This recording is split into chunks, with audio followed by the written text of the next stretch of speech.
तो फाइनली आप सभी का डीएलएड का रिजल्ट आ गया है, ठीक है। तो अब सबसे बड़ा समस्या है कि सर इस बार कटअप कितना जाने वाला है, गवर्नमेंट कॉलेज का, प्राइवेट कॉलेज का, ठीक है, और किस प्रकार से हमें गवर्नमेंट कॉलेज मिलेगा, इसका क्या कटअप रहने वाला है। तो आज बहुत सारा फैक्ट के साथ हम आपको बताएंगे इसका कि कटअप, और सबसे बड़ा अब है कि सर इसका काउंसलिंग कब होगा और काउंसलिंग में क्या क्या डॉक्यूमेंट लगेगा और इसका एडमिशन प्रोसेस क्या है, वो इन सभी बातों पे आज हम चर्चा करेंगे। तो आज का वीडियो बहुत ही ज़्यादा खास होने वाला है। तो आज का इस वीडियो में आप लोग शुरू से लेकर के लास्ट तक बने रहिए, काफ़ी ज़्यादा जानकारी आपको आज देखने को मिलेगा। तो चलिए ज़्यादा समय ना लेते अपने वीडियो को स्टार्ट करते हैं। तो सबसे बड़ा एक चीज़ समझिए यहाँ पे फैक्ट कि इस बार का कटअप क्या जाने वाला है। वैसे तो हम काउंसलिंग पे चर्चा करेंगे, डॉक्यूमेंट पे चर्चा करेंगे, लेकिन उससे पहले कुछ और भी स्टूडेंट है जिसका कन्फ्यूज़न है कटअप को लेकर के। तो आज हम थोड़ा सा वो भी कन्फ्यूज़न को आपको दूर करते हैं, ठीक है, क्योंकि कास्ट को लेकर के बहुत सारे स्टूडेंट में अभी भी कन्फ्यूज़न है कि सर इसका कटअप किस प्रकार रहने वाला, ठीक है। हम सीट को लेकर के इससे पहले एक वीडियो बहुत ज़्यादा विस्तार से बताया है कि गवर्नमेंट कॉलेज जो टोटल 60 है, 60 का 60 कॉलेज बताया है, और कौन सा कॉलेज कहाँ पे है, कितना कॉलेज है, सभी बताया है। तो अगर वो वीडियो आप नहीं देखे हैं तो जाइए और मेरा वीडियो सेक्शन में आप वहाँ पे मेरा यह वीडियो होगा, वहाँ से आप देख सकते हैं आपको कि आप कौन सा स्थान से आते हैं, किस जगह से आते हैं, वहाँ पे जाके देख सकते हैं कि आपका कितना सीट है, ठीक है। तो देखिए आपका जो सरकारी डीएलएड कॉलेज है वो टोटल 60 गो है, और जो प्राइवेट कॉलेज है 245 है। सरकारी और प्राइवेट कॉलेज को मिला करके टोटल सीट देखें तो 30,250 सीट हो जाता है, ठीक है। तो सबसे मेन चीज़ है, आखिर आप जो एंट्रेंस का तैयारी किए, एंट्रेंस का फॉर्म भरे, तो मेन आप सरकारी कॉलेज के लिए, प्राइवेट कॉलेज के लिए तो नहीं किए हैं। तो आज हम इसलिए मेन डिस्कस करेंगे आपका सरकारी कॉलेज पे। तो पहला आपका प्राथमिकता होता है कि हमें सरकारी कॉलेज मिले, अगर नहीं मिलता है तब दूसरा प्राथमिकता होता है कि आपको प्राइवेट कॉलेज मिले, ठीक है। और देख सकते हैं बिहार का एक सिस्टम है कि अगर आपको गवर्नमेंट कॉलेज या प्राइवेट कॉलेज में एडमिशन लेना है तो पहले आपको एंट्रेंस फॉर्म और एंट्रेंस एग्जाम देना पड़ेगा, तभी आप प्राइवेट कॉलेज में भी एडमिशन आप ले सकते हैं। तो अब देख सकते हैं यहाँ पे कि टोटल सीट की अगर हम बात करें तो टोटल आपका कितना हो गया, 30,250 सीट हो गया। अब देखिए गवर्नमेंट कॉलेज जो आपका टोटल है वो 60 गो गवर्नमेंट कॉलेज है, ठीक है। तो अगर हम यहाँ पे एक कॉलेज का सीट देखें कि किस कॉलेज में कितना सीट है, तो आपको एवरेज जो है एक कॉलेज में आपको कभी कभी देखिएगा किसी कॉलेज में 50 गो सीट है, किसी में 150 सीट है, किसी में 200 सीट है, किसी में 250 सीट है। तो अगर हम एवरेज लेके चले कि एक कॉलेज में 150 सीट है तो टोटल आपका कितना होने वाला है, तो अगर अप्रोक्स अगर निकालिएगा तो टोटल आपका 9,000 के समथिंग आपका सीट रहने वाला है। तो अब जो ये 9,000 सीट रहेगा जिसका कटअप किस तरह से जाएगा, तो सबसे पहले ये समझ लीजिए कि जिस भी स्टूडेंट का 1 से लेकर के 9,000 आपका रैंक है तो उसको फिक्स है कि गवर्नमेंट कॉलेज मिलवे करेगा। क्यों? क्योंकि अगर हम यहाँ पे सीट देखते हैं गवर्नमेंट का तो 9,000 है। क्यों? क्योंकि 60 कॉलेज है और हम डाटा लेकर के चलें एवरेज कि एक कॉलेज में 150 सीट है, क्योंकि कुछ कुछ कॉलेज में 50 सीट है और कुछ में 250 200 सीट है, ठीक है। मैक्सिमम आपका इतना ही सीट है, ठीक है। तो यहाँ से हम एक चीज़ तो पता चल गया सर कि जिसका कटअप 1 से लेकर के 9,000 होगा उसको फिक्स है गवर्नमेंट कॉलेज मिलवे करेगा। लेकिन अभी रुकिए, क्योंकि अगर आपका 15,000 भी कटअप है तो भी मिलेगा, लेकिन आप उसको समझिए कैसे, ठीक है। अगर आपका कम भी नंबर आया है तो कैसे मिलेगा। सबसे पहले हम एक डाटा तैयार किए, इस डाटा को समझिए आप लोग, ठीक है। इससे पहले वीडियो बनाए थे तो बहुत सारे स्टूडेंट को कंफ्यूजन उस डाटा में। देखिए हम क्या किए, पहला एक स्टूडेंट था जिसका मार्क्स चेक किए तो उसका 98 था, उसका रैंक चेक किए तो 1921 था। फिर एक स्टूडेंट था जिसका मार्क्स जो है 94 था, उसका रैंक देखे तो 1239 था। फिर एक स्टूडेंट था जिसका हम मार्क्स चेक किए तो 79 था, इसका जो रैंक था आपका वो 10,135 था। फिर हम एक स्टूडेंट का रैंक चेक किए तो इसका देख सकते हैं कि मार्क्स था 71 और इसका रैंक था 25,866 था। फिर एक स्टूडेंट था जिसका मार्क्स था 60, उसका रैंक चेक किए तो 81,000 था, ठीक है। फिर एक स्टूडेंट था जिसका मार्क्स था 55, इसका रैंक चेक किए तो देख सकते हैं 1,21,000 रैंक था। यानी कि आप सोच सकते हैं कि 55 मार्क्स पे कितना हाई रैंक चला गया है, 1,21,000। अब बताइए आपका सीट है गवर्नमेंट कॉलेज में 9,000, जिसका इतना रैंक आएगा कहाँ से होगा। तो इसीलिए हम आज इस डाटा के अनुसार आपको समझाएंगे कि क्या कटअप रहने वाला, और इसको अच्छे से आप समझिए। देखिए तो इतना तो है कि सर जिसका 94 मार्क्स है उसका 921 रैंक है, इसको फिक्स है कि गवर्नमेंट कॉलेज मिलवे करेगा। फिर अगर हम दूसरा बात करें तो 94 मार्क्स है, इसका जो रैंक है वो 1239 है, तो इसका भी फिक्स है कि मिलवे करेगा। अब फिर इसका अगर हम देख लेते हैं तो सर 79 वाला का 10,000 रैंक है, तो क्या इसको मिलेगा कि नहीं मिलेगा? तो इसको भी मिलेगा। आप समझिए क्यों, क्योंकि आपका टोटल जो यहाँ पे सीट है वो 9,000 है। तो जब टोटल सीट 9,000 है तो फिर सर इसका अगर 10,000 रैंक है तो कैसे मिलेगा? क्योंकि आपको पता है कि सभी स्टूडेंट एडमिशन नहीं लेगा, क्योंकि बहुत सारा फैक्टर होता है। हो सकता है कि कुछ स्टूडेंट दूसरा कोर्स में एडमिशन लेना चाहता हो, ठीक है, या हो सकता है कि कोई इस बार बीए में होगा फिर भी वो फॉर्म भर दिया होगा तो वो एक साथ 2 कोर्स नहीं कर सकता। तो बहुत सारा ऐसा फैक्टर होता है जिसके कारण बहुत सारे स्टूडेंट एडमिशन नहीं लेते हैं। कुछ डॉक्यूमेंट भी फर्जरी होता है, तो बहुत सारे के कारण तो हम मान के चलते हैं एवरेज हम और एक्सेस स्टूडेंट को लेते हैं कि चलिए 3-4 हज़ार स्टूडेंट नहीं लिया एडमिशन, तो हम ऐसा मान के चलते इसको हाई कटअप करके कि 15,000 तक जिसका रैंक है उसका मान लेते हैं कि आपका हो सकता है। तो 15,000 रैंक वाले स्टूडेंट को गवर्नमेंट कॉलेज मिलने की 90% संभावना है। अब कैसे वो चेक कीजिए, देखिए आप समझिए। तो एक चीज़ तो हम समझ गए कि सर इतना मार्क्स वाले का रैंक ठीक है, इतना का भी रैंक ठीक है और इतना का भी रैंक ठीक है, लेकिन क्या सर 71 मार्क्स आ रहा तो उसका रैंक ठीक है? तो उसका देख सकते हैं आपका 25,000 रैंक चला गया, 25,866। तो यहाँ पे थोड़ा सा समस्या है, ठीक है।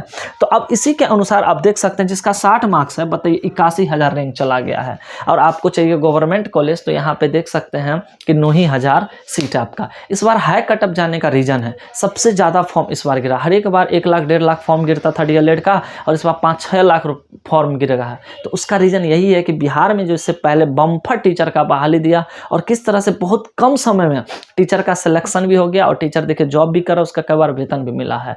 और बहुत सारे ऐसे डिग्री वाले हैं कि उसका वैकेंसी नहीं आ रहा, तो सभी को लगा कहीं ना कहीं बीएड और डीएलएड एक ऐसा डिग्री है कि टीचर के लिए बहुत ही अच्छा मौका है और बहुत ही अच्छा डिग्री है कि चलो बिहार में तो टीचर का जब भी आता है तो अच्छा खासा वैकेंसी आता है।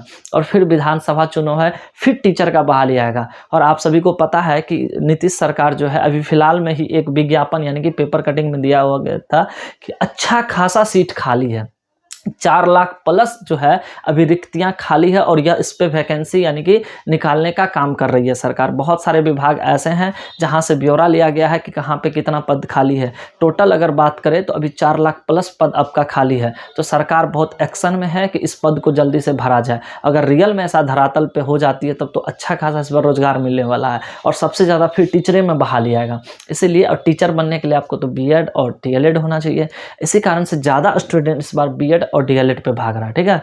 तो देखिए यहाँ पे, तो इसीलिए अगर हम इसके अनुसार कटअप निकाले तो देखिए आप इतना समझ गए सर x मार्क्स का ठीक है कटअप, इसका भी रैंक ठीक है, इसका भी रैंक ठीक है। अब जो 71 मार्क्स है उसका 25,000 रैंक आया है, तो इसका मतलब है इसी के बीच आपका रैंक वेरीफाई करेगा, क्योंकि आपको हम बोले कि 15,000 तक अगर आपका रैंक है तो समझिए ठीक ठाक है और गवर्नमेंट कॉलेज आपको मिल सकता है। तो अगर हम इसके अनुसार रैंक निकाले तो जो जनरल है अगर उसका 77 प्लस है तो गवर्नमेंट कॉलेज मिल जाएगा, ये 99% संभावना रखिए। अगर आप ओबीसी हैं तो 72 प्लस मार्क्स है तो आपको गवर्नमेंट कॉलेज मिल जाएगा। अगर आप एससी हैं तो 69 प्लस है तो इसके अनुसार आपको गवर्नमेंट कॉलेज मिल जाएगा। और अगर आप एसटी हैं तो अगर आपका 65 प्लस मार्क्स आ रहा है तो आपको गवर्नमेंट कॉलेज मिल जाएगा। और एक चीज़ बता देते हैं, देखिए सीट को भी कास्ट के अनुसार आरक्षित कर दिया है कि जनरल में इतना सीट है, एससी में इतना सीट है, ओबीसी में इतना सीट है, तो उसके अनुसार हो सकता है कि आपका और भी कटअप कम जाएगा, ठीक है। हो सकता है ओबीसी है तो उसका 70 पे भी सिलेक्शन हो सकता है, एससी है तो उसका और भी कटअप जा सकता है, क्योंकि कास्ट के अनुसार सीट को आरक्षित किया हुआ है तो उसके अनुसार आपका थोड़ा सा कटअप कम भी जा सकता है, ज़्यादा भी जा सकता है। ये मेरा अनुमानित कटअप है, लेकिन इसी के अप्रोक्स कटअप रहने वाला, ठीक है। अब 1-2 नंबर इधर उधर वेरीफाई करेगा, लेकिन आपका इसी के बीच कटअप रहने वाला है। बात करते सर प्राइवेट कॉलेज के लिए क्या कटअप रहेगा, तो अगर आपका 65 प्लस है तो आपको प्राइवेट कॉलेज मिल सकता है, लेकिन थोड़ा 1-2 नंबर आप कम करके भी चलिएगा तो आपका इसमें प्राइवेट कॉलेज मिल सकता है, ठीक है।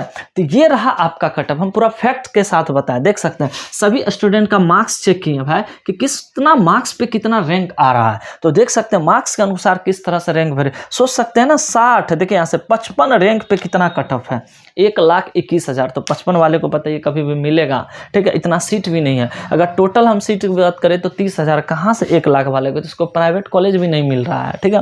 देख सकते हैं कितना ज़्यादा रैंक हो गया, क्योंकि आपका जो सीट है वो 30,000 है।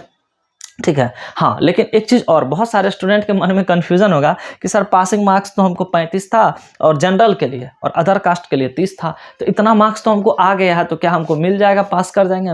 तो देखिए ये पासिंग मार्क्स है, ठीक है, ये आपको सिर्फ पास करने के लिए, अगर इतना नंबर नहीं आता तो आप डायरेक्ट फेल कर गए। लेकिन ज़रूरी नहीं है कि आपको, चूँकि ये मैट्रिक इंटर नहीं है कि जिसका इसका 30-35 आया सबको पकड़ के कॉलेज दे दो। यहाँ पर रैंक के अनुसार होता है, यहाँ पर सीट फिक्स है। तो जो हायर बच्चा होगा ना, जो अच्छा मार्क्स लाया होगा, पहले वहाँ से उठाएगा, फिर मीडियम को, फिर लोअर को, तो जहाँ तक उसको बच्चा पुर जाएगा इतना, तो फिर नीचे वाला बच्चा को छांट देगा, नहीं लेगा। ठीक है, तो ये था आपका। अब बात करते हैं सर फी को लेकर के क्या फी रहने वाला। तो देखिए, अगर आप गवर्नमेंट कॉलेज से करते हैं ना डीएलएड, तो मात्र आपका 25,000 बहुत हो गया, आपका इतना में आपका कंप्लीट हो जाएगा कोर्स। लेकिन वही प्राइवेट की बात करें तो वो सरकारी फिक्स कर दिया है भाई, 1 लाख आपको 20,000 लग सकता है, थोड़ा बहुत इधर उधर, यानी कि 1,20,000 समझिए ना, प्लस से जाएगा, उससे कम नहीं जाने वाला है।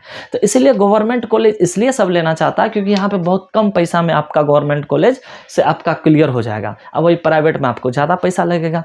लेकिन एक रीज़न है कि गवर्नमेंट कॉलेज में दिक्कत क्या और प्राइवेट में वो समझिए। प्राइवेट कॉलेज में आपको क्लास नहीं करना पड़ेगा, ठीक है, बस एग्जाम आपको देना है, बस पेमेंट कर दीजिए, आपको बहुत कम, यानी कि नहीं के बराबर क्लास करना है। लेकिन गवर्नमेंट कॉलेज में आपको रेगुलर क्लास करना है। अब सोचिए, जहाँ पे आपको होगा तो वो घर से तो दूर होगा, वहाँ पे आप रूम लेके रहिएगा, या हो सकता है आपको हॉस्टल में रहना पड़े, लेकिन खाना खर्चा खाइएगा, कॉपी किताब बहुत सारा मेंटेन है। तो वहाँ पे अगर पर मंथ आप 3,000 अपने ऊपर खर्च जोड़ते हैं तो गुना कर लीजिए, 2 साल का आपका कोर्स है, तो भी आपका नाम है गवर्नमेंट कॉलेज, लेकिन फी तो आपको दोनों में सेम पड़ रहा है। इसीलिए हम तो कहेंगे, अगर जिसको गवर्नमेंट कॉलेज मिल रहा, कांग्रेचुलेसन, ढेर सारी बधाई, बहुत अच्छा। और जिसको नहीं भी मिल रहा, दुखी मत होइए, प्राइवेट कॉलेज से कीजिए ना, कोई दिक्कत नहीं है। डिग्री में थोड़े ना कोई चीज़ होता है, डिग्री तो सेम है। अगर मान लेते टीचर का वैकेंसी निकलेगा, थोड़े ना पूछेगा कि आप गवर्नमेंट से किए हैं भाई, वही डीएलएड, जो गवर्नमेंट इस कॉलेज से डीएलएड किए वही भरिए, प्राइवेट कॉलेज वाले नहीं भरिए, कोई दिक्कत नहीं, सब भर सकते हैं। अच्छा, अदर स्टेट से भी किए हैं तो, क्योंकि आपको पता उसके बाद भी आपका अगला प्रोसेस होता है। अगला प्रोसेस क्या होता है, तो आपको पता है कि आपको सीटेट पास करना पड़ेगा, उसके बाद आपको बीपीएससी का एग्ज़ाम देना पड़ेगा, तभी आप टीचर बन सकते हैं। तो ये तो एक डिग्री है, तो डिग्री तो किसी द्वारा हम ले सकते हैं, तो उसमें कोई दिक्कत नहीं है। तो ये रहा आपका फुल प्रोसेस। अब हम बात करेंगे काउंसलिंग पे, ठीक है, कि आपको काउंसलिंग में क्या क्या डॉक्यूमेंट चाहिए। तो फिलहाल हम बता देते हैं, जाति, आय, निवासी, ये सब आप बना लीजिए, ठीक है। और खास करके जिसको आरक्षण चाहिए, वो तो जैसे SC ST हैं, तो वो जरूर सर्टिफिकेट बना लीजिएगा, तभी आपको आरक्षण मिलेगा, अन्यथा आरक्षण नहीं मिलेगा। और जो OBC बनाते हैं, खास करके लड़की के लिए कहते हैं, जो अनमैरिड हैं वो तो पिता के नाम से NCL बनाइएगा, लेकिन जो शादीशुदा लड़की हैं वो पिता के नाम से ही NCL बनाइएगा, पति के नाम से नहीं बनाएगा, अन्यथा आपको आरक्षण का लाभ नहीं मिलेगा। और खास करके कास्ट सर्टिफिकेट जरूर बना लीजिए, वहाँ पे आपको कास्ट के अनुसार फी आपसे कम लिया जाएगा, अन्यथा नहीं रहेगा तो ज़्यादा फी ले लेगा। अब बहुत सारा स्टूडेंट कहेगा सर मेरा बना हुआ 1 साल पहले, 1 साल वाला नहीं, करेंट बनाइए, तभी आपको लाभ मिलेगा, अन्यथा लाभ नहीं मिलेगा, ठीक है।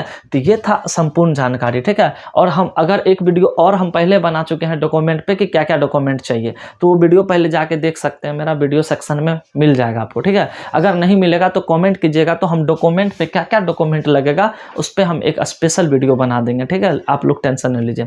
अब बात रहा इस कटअप को लेकर के, तो देखिए कास्ट के अनुसार थोड़ा और भी कम कटअप जाएगा, क्योंकि पहले हम बता दिए हैं कि सीट रिजर्व होता है, तो इसीलिए आपका कटअप थोड़ा सा और कम ही जाएगा, ठीक है। ये तो हम ऑल ओवर कटअप का बात किए, किसी कास्ट के अनुसार हम कटअप का बात नहीं किए। तो बस आज के लिए हम इतना ही रहने देते हैं। अगर वीडियो अच्छा लगे तो प्लीज़ वीडियो को लाइक कर दीजिएगा, ठीक है। और चैनल पे अगर पहली बार आए हैं तो चैनल को सब्सक्राइब कर बेल आइकन का घंटे से दबा दीजिए, ताकि हम कोई भी वीडियो डालें तो उसकी जानकारी आपको मिलता रहे, उसका नोटिफिकेशन आपको पहुंचता रहे। क्योंकि इस चैनल के माध्यम से हम इसी प्रकार का इन्फॉर्मेशन और गवर्नमेंट जॉब का जो भी वैकेंसी निकलता है गवर्नमेंट, ठीक है, तो उसकी जानकारी हम देते हैं। तो बस आज के लिए इतना है, फिर नेक्स्ट वीडियो में मिलेंगे, तब तक के लिए thank you so much, Radhe Radhe.